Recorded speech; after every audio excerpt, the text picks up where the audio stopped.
నిలపడంలో YCP ప్రభుత్వం fail అయిందా? ఏం చెప్తారు? ఒకటండి, ఈ రాష్ట్రంలో ప్రతి ఒక్కరికి, సామాన్య ప్రజల దగ్గర నుంచి ప్రతి రాజకీయ పార్టీ నాయకుడి వరకు, ప్రతి ఒక్కరికి, ఇతర రాష్ట్రాల వాళ్ళకు కూడా రాష్ట్రంలో అడుగుపెట్టినప్పటి నుంచి వాళ్ళు వెళ్లే వరకు పూర్తి భద్రత ఆంధ్రప్రదేశ్ రాష్ట్ర ప్రభుత్వం తీసుకుంటుంది. ఎవరికి ఏ సెక్యూరిటీ కావాలి, ఎవరిని ప్రొటెక్ట్ చేయాలనేటువంటిది పూర్తి బాధ్యతతో ఆంధ్రప్రదేశ్ రాష్ట్ర ప్రభుత్వం ఉంది. ఏదో కాకమ్మ కబుర్లు చెప్పి అటెన్షన్ డ్రాగ్ చేయాలని, లేకపోతే ఎవరి మెప్పు పొందాలని, లేకపోతే ఏదో అనేటువంటిది కళ్ళబొల్లు కబుర్లకి ఇక్కడ ఆన్సర్ చెప్పేటువంటి సమయం గాని, ఆ యొక్క ఆలోచన గాని వైఎస్ఆర్ కాంగ్రెస్ పార్టీకి లేదు, ఆంధ్రప్రదేశ్ రాష్ట్ర ప్రభుత్వానికి లేదు. ఏదో సెక్యూరిటీ ఇవ్వలేదు, ఏ సెక్యూరిటీ ఇవ్వలేదో, ఎవరి శత్రువులో, ఆమెకి ఎవరి శత్రువులు, ఎక్కడ ఏ రాష్ట్రంలో ఆమె ఉంది, ఏ రాష్ట్రంలో పార్టీ పెట్టుకుంది, ఏ రాష్ట్ర సిటిజను ఎవరైనా పర్వాలేదు, ఆంధ్రప్రదేశ్ రాష్ట్రంలో పూర్తి బాధ్యత, భద్రత కల్పించేటువంటిది ఆంధ్రప్రదేశ్ రాష్ట్ర ప్రభుత్వము బాధ్యతగా ఉంది. అందరికి కూడా అలానే ముఖ్యమంత్రి గారిని వ్యక్తిగతంగా ఇష్టం వచ్చినట్లు మోసుది తిట్టిన వాటి వాళ్ళకు కూడాను సెక్యూరిటీ కల్పించేసి రాష్ట్రంలో ఉండేటువంటి ప్రభుత్వంగా బాధ్యతగా ఉంది. అది ఒక అంశము. ఇక రెండో అంశము, ప్రత్యేక హోదా అనేటువంటి పదము ఈ రోజు మనం డిబేట్ లో పెట్టుకొని మాట్లాడుతున్నాము. సోకాళ్ళు ఆమె చంద్రబాబు దూతగా వచ్చిందో, లేకపోతే ఇంకొకరు ఆ వైఎస్ఆర్ టీపీ అధ్యక్షురాలు, ఆమె కూడా ఒకటే చెప్తా ఉన్నాము, ఈ రోజు నువ్వు కూడా ప్రత్యేక హోదా పలుకుతున్నావు అని. వైఎస్ఆర్ టీపీ నుంచి కాంగ్రెస్ పార్టీలోకి రావడం జరిగింది. ఇప్పుడు Congress party AP PCC chief గా ఉన్నారు. అంటే నాకు నిన్న ఏదో ఒక ఆర్టికల్ చదివానండి, ఆ వైఎస్ఆర్ టీపీకి ఎన్నికల కమిషన్ ఇంకా ఇవ్వలేదంటే, ఇది మెర్జ్ చేసినట్టు కానీ మా పార్టీ క్లోజ్ చేసి, ఇప్పుడు మీరు కాంగ్రెస్ పార్టీ అధ్యక్షురాలుగా యాక్సెప్ట్ చేయట్లేదా? చేస్తాం, ఏదైనా కానీ కాంగ్రెస్ పార్టీ అధ్యక్షురాలు అనుకోండి, లేదా జాతీయ కాంగ్రెస్ పార్టీ అధ్యక్షురాలు కానివ్వండి, over it maybe AP Congress party అధ్యక్షురాలు అనుకోండి, ఏపీ కాంగ్రెస్ పార్టీ అధ్యక్షురాలు అనుకోండి. ఇప్పుడు ఆవిడ, ఆ మురుసుపల్లి షర్మిల గారు మాట్లాడుతున్నటువంటి స్పెషల్ స్టేటస్ అనేటువంటి పదం ఈ రోజు అలైవ్ లో ఉంది అంటే కేవలం వైఎస్ఆర్ కాంగ్రెస్ పార్టీ వల్లనే ఆ పదం అనేటువంటిది ఈ రోజు మనం మాట్లాడుకుంటున్నాము.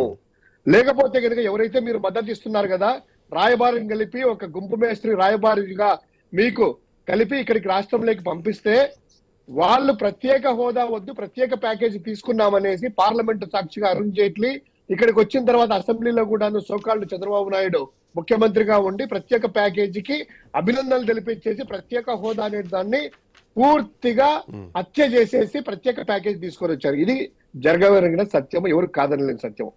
అయినా కూడా ప్రత్యేక హోదా సాధించుకుంటాము, ప్రత్యేక హోదా ఎజెండా అనేటువంటిది ఆ మాట ఆ రోజైతే చెప్పామో దానికి చిత్తశుద్ధితో ఈ రోజు ప్రత్యేక హోదా భారతీయ జనతా పార్టీ ముగిసిన అధ్యాయం అన్నా కూడా అది ముగవదమ్మ అధ్యాయం అనేది ముగిసేది కాదు. భారతీయ జనతా పార్టీకి కానీ ఇంకొకరికి కానీ ఎవరికైనా చెప్పేది ఏంటంటే, ఆంధ్రప్రదేశ్ అనేటువంటిది పునరుజ్జీవం పోచుకోవాలి, 100% ప్రత్యేక హోదా అనే ప్రత్యామ్నాయ మార్గము అని ఆ యొక్క శాంతియుతంగా ఏదైతే చట్టపరంగా చేస్తున్నామో ఆ పోరాటం అనేటువంటిది క్లియర్ గా చేస్తా ఉన్నాము. ఈ రోజు ఆ హోదా అనేటువంటిది మనందరం మాట్లాడుకుంటున్నాము అంటే అది వైఎస్ఆర్ కాంగ్రెస్ పార్టీ వల్లనే. రెండవది, చింతా రాజశేఖర్ గారు చెప్పినట్లు ఇది తెలంగాణ అనేటువంటిది అయితే ఒక ప్రాంతీయ ఉద్యమమో లేకపోతే ఇంకొకటో అనేటువంటిది మాటల్లో ప్రత్యేక హోదాను గత పాలకులే బొందబెట్టారు. సో మాకు సంబంధం లేదు, మేము తీసుకురాకపోవడం మా వైఫల్యం ఏమి కాదు, అసలు ప్రత్యేక హోదాతోటి ఏపీకి సంబంధం లేదు అని చెప్పే ప్రయత్నం ఏమైనా చేస్తున్నారా? లేదు ప్రత్యేక హోదా కోసం మేము ఫైట్ చేస్తాం చేయబోతాం అంటే ఏమైనా మాట్లాడతారా? ప్రత్యేక హోదా నుంచి తప్పుకున్నట్టుగా ఏమైనా చూడొచ్చా మీ మాటల్లో? శ్రీకాంత్ అన్న, వైఎస్ఆర్ కాంగ్రెస్ పార్టీ చిత్తశుద్ధితో ఉంది. ప్రత్యేక హోదా అనే పదం అనేటువంటిది అయితే వైఎస్ఆర్ కాంగ్రెస్ పార్టీతోనే సాధ్యము. ఆ దిశగా రాజీ పడే అడుగులు వేయము.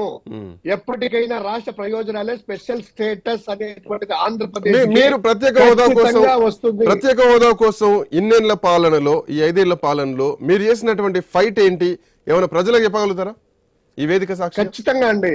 మీరు అన్నారు కదా ఇందాక, చింతా రాజశేఖర్ గారు చెప్పినట్లు ఏదో ఒక మురుసుపల్లి షర్మిల గారు వెళ్ళేసి ఆడ కూర్చొని ఊరికి ఆంధ్రప్రదేశ్ కి ఎల్లో మీడియాకి పోజులు ఇవ్వడమే తప్ప, ప్రధానమంత్రి గారు ఈవెన్ వైజాగ్ విశాఖపట్నం వచ్చి ఏఈలో జరిగిన భారీ బహిరంగ సభలో కూడాను ప్రత్యేక హోదా ఆంధ్రప్రదేశ్ కి ఇచ్చిన మాట ఇవ్వాలి అని ప్రధానమంత్రి గారి ముందరే మాట్లాడినటువంటి చరిత్ర మాది. అదే విధంగా ప్రతి ఒక్క, మీరు గమనించండి, ఇంతవరకు మేము అధికారంలోకి వచ్చిన తర్వాత 8 సార్లు రాజ్యసభలో అదేవిధంగా 6 సార్లు లోక్సభలో విభజన తీర్మానాలు, ప్రత్యేక హోదా అనే పదము తీసుకురావడము, అవతల నుంచి వాళ్ళు ముగిసిన పోయిన ఉద్యమం అని వాళ్ళు అనడము, కాదు కాదు ఇది ముగియదు అధ్యాయం అనేటువంటిది ఇది ఇచ్చి అలైవ్ లో ఉంటుంది, స్పెషల్ స్టేట్ అనేసి ఇవ్వాల్సిందే అనేటువంటిది పట్టుబడిన ఇప్పటికీ ఎప్పటికీ స్పెషల్ స్టేటస్ అనేటువంటిది వదిలే ప్రసక్తే లేదు. కాకపోతే ఏదో ఒక రాజకీయ పార్టీ లాగా లేకపోతే ఒక ఉద్యమ పార్టీ లాగా తెలంగాణ ఉద్యమ కేసీఆర్ లాగా దాడులు చేయడము, ఇట్లా ఆ విధంగా శాంతి భద్రతలకు కానీ వివాదం కలిగించకుండా, చట్టాలను బ్రేక్ చేయకుండా ప్రాసెస్ ప్రకారమే వైఎస్ఆర్ కాంగ్రెస్ పార్టీ ప్రభుత్వంలో ఉన్నాం కాబట్టి అన్ని రకాల ఒత్తిళ్లు తీసుకొని కేంద్రాన్ని పెద్దగా నొప్పించాం మేము అడుగుతా ఉంటాం అని అంటారు. పెద్ద ఎత్తున ఇందాక రాజశేఖర్ గారు మాట అన్నారు, నిరసన పార్టీలకు అతీతంగా ప్రజల పక్షాల నుండి నిరసన తెలిపితే కేంద్ర ప్రభుత్వానికి తెలియాలి. అసలు కనీసం ఢిల్లీ జంతర్ మంతర్లో ఈరోజు ఎవరు అక్కడ కూర్చొని దీక్ష చేసిన మోడీ దృష్టిలో ఉండదా అసలు ఆయన వరకు వెళ్తుందా లేదా అన్నది కూడా ప్రశ్నార్థకమే. అట్లాంటిది ఒక రాష్ట్ర ప్రజల్ని మమేకం చేసినటువంటి ఉద్యమం మీరు ఇందాక తెలంగాణకు సంబంధించిన మాట అన్నారు. అంటే ఇక్కడ దాడులు జరిగినాయా అల్లర్లు జరిగిన పక్కన పెడితే ఒక నిరసన పెద్ద ఎత్తున రావడం జరిగింది, ఢిల్లీ అధిష్టానాన్ని కదిలించడం జరిగింది, రాష్ట్రం సిద్ధించడం జరిగింది. సో ఇట్లా నేపథ్యంలో ప్రత్యేక హోదా కోసం రాజకీయ పార్టీలు అంత చిత్తశుద్ధితో ఉంటే, అధికారంలో ఉన్న మీరైనా ప్రతిపక్షంలో ఉన్నటువంటి వాళ్ళైనా కానీ అందరికీ సో వాళ్ళంత చిత్తశుద్ధితో ఉండి ప్రజల్ని మమేకం చేసుకుంటే కనుక ఖచ్చితంగా ప్రత్యేక హోదా వచ్చేది. కేవలం రాజకీయ అవసరాల కోసం మాత్రమే ప్రత్యేక హోదాని ఎన్నికల ముందు దాని గురించి మాట్లాడుతున్నారే తప్ప ప్రజలకు ఒరిగేది ఏమీ లేదన్నది పాయింట్. శ్రీకాంత్ గారు మీరు అన్నట్టు నేను చెప్తాను, దానికి జస్ట్ 1 minute లో క్లారిటీ చెప్తాను. ఒకసారి తీసుకోండి, తెలుగుదేశం పార్టీ చిత్తశుద్ధి ప్రత్యేక హోదాను చంపేసింది, వాళ్ళు మాట్లాడే అర్హత లేదు. ప్రత్యేక ప్యాకేజీకి అసెంబ్లీలో 3 సార్లు తీర్మానం చేసి పంపించారు, అదొకటి.